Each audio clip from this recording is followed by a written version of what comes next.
Welcome in this channel. Today we will take question based on the resistance. कितने questions जो हैं resistance पे base हैं उनको आज डिस्कस करेंगे.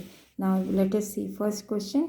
In the given graph, which material having more resistance? There are three graphs are given. One is given V and I, another is I and V, and one more is I and V.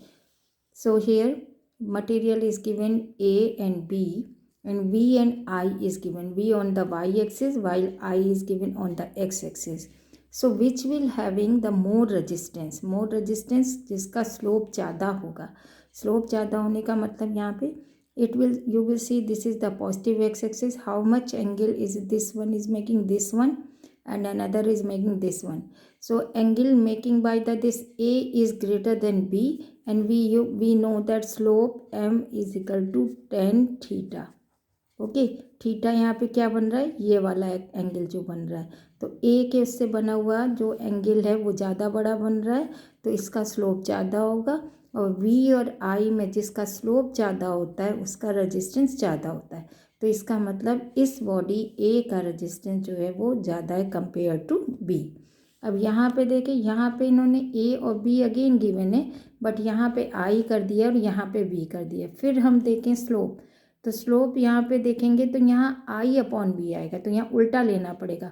जिसका slope कम आ रहा होगा उसका resistance ज़्यादा होगा. अब B वाले का यहाँ पे जो है थीटा एंगल इसके कंपैरिजन में कम है, तो बी वाले का यहाँ पे रेजिस्टेंस ज़्यादा होगा. इसको दूसरे तरीके से भी कह सकते हैं, आई और वी इन दोनों का स्लोप कंडक्टेंस देता है. कंडक्टेंस का रेसिप्रोकल रेजिस्टेंस होता है. तो इसका कंडक्टेंस ज़्यादा है, इसका कम है.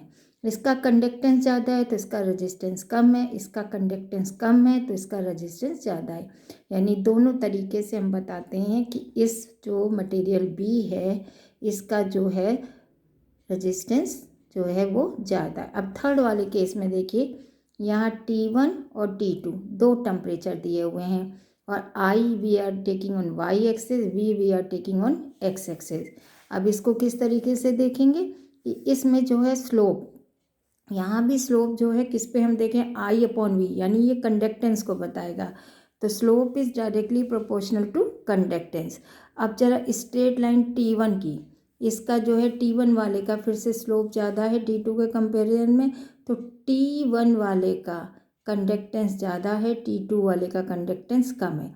T2 वाले का कंडक्टेंस कम होने का मतलब उसका रेजिस्टेंस ज़्यादा होगा, क्योंकि conductance is inversely proportional to resistance. So resistance of T2 temperature will be more if you will compare to T1. So will be more because the conductance of this material is less. So resistance of second, that is the R2 we are saying, which is showing by T2 temperature is more than resistance of T1 temperature.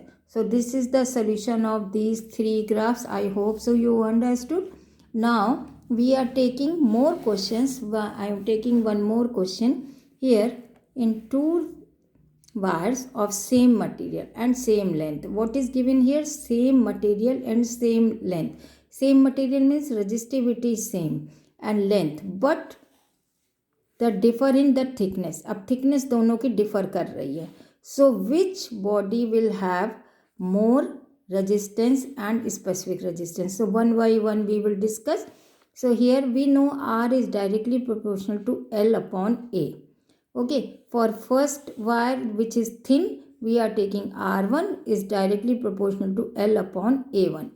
Thicker, which is the thicker wire, R2 we are taking is in directly proportional to same length. L we are not taking L1, L2 because it was given same length. So area A2, we will divide R1 upon R2 is equal to A2 upon A1. अब thicker वाले का मतलब होने का मतलब क्या है कि इसका एरिया ज़्यादा है, तो area is more than A2 of compare to A1.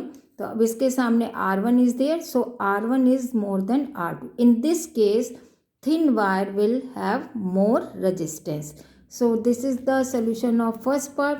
Now second part, specific resistance. So I told you same resistance means the Specific resistance does not depend the size, but both have the same material, so it means the resistivity will be same for both wires. So it is the solution of this question number 2. One more question I am taking. This is the question 3. Ratio of the diameters of the wire of same length is 1:2.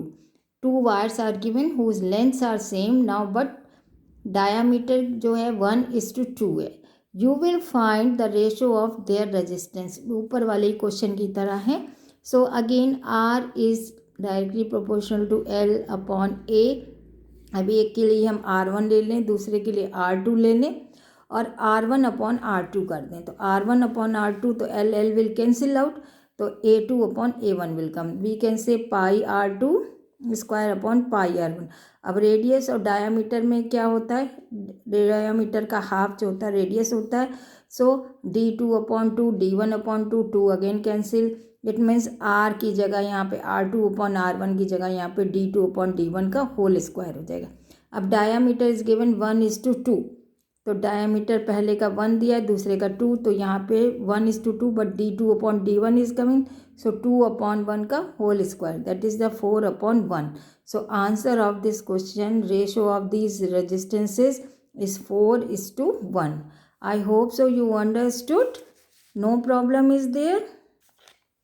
Now we are continuing one more question, equal potentials. Now अब की equal potential दिया is applied on the two wires of same material. अब material same है, potential same है. What will be the ratio of the current? अब हमें ratio current का निकालना है दिस टाइम.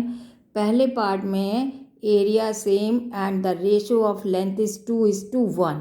सेकेंड पार्ट में now length is same but ratio of the area is 2:1. So 1 by 1 we will solve. Here V is equal to IR, we know by Ohm's law, so I is equal to V upon R. अब R की जगह रख देंगे हम रो L upon A. यहाँ पे 1 upon R था तो रेसिप्रोकल हो गया है. अब पहले वाले केस में जिसमें कि उसने कहा एरिया सेम है, तो एक बार V1 ले लें, V2 ले लें, तो दोनों का सेम पोटेंशियल है, तो V1 V2 सेम है, एरिया भी ऑल्सो सेम है. तो यहाँ पे I is equal to V upon A rho upon L, इसको लेके हम करेंगे. अब यहाँ पे V A दोनों सेम है, resistivity सेम है, तो I is inversely proportional to L. So I1 upon I2 we will take, तो L2 upon L1. In this way we will get current 1:2. Now for second part, now length is differing but area is same. Okay, area is changing, now length is same, so I is directly proportional to A.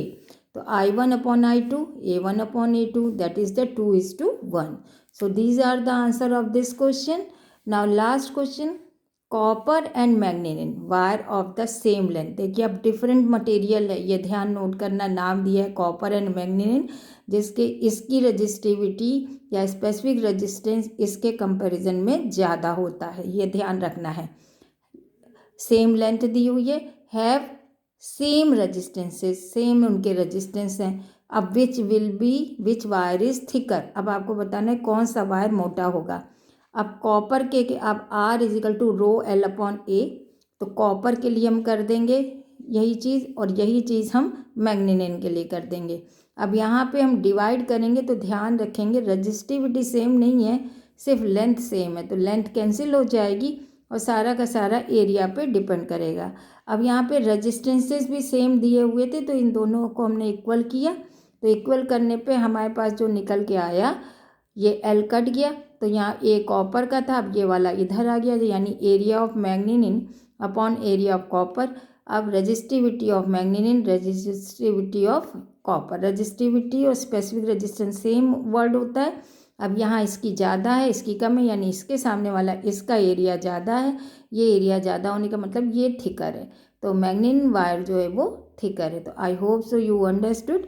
If अगर आपको ये अच्छा लगा है तो then share it this and give me 1 like also. Thank you.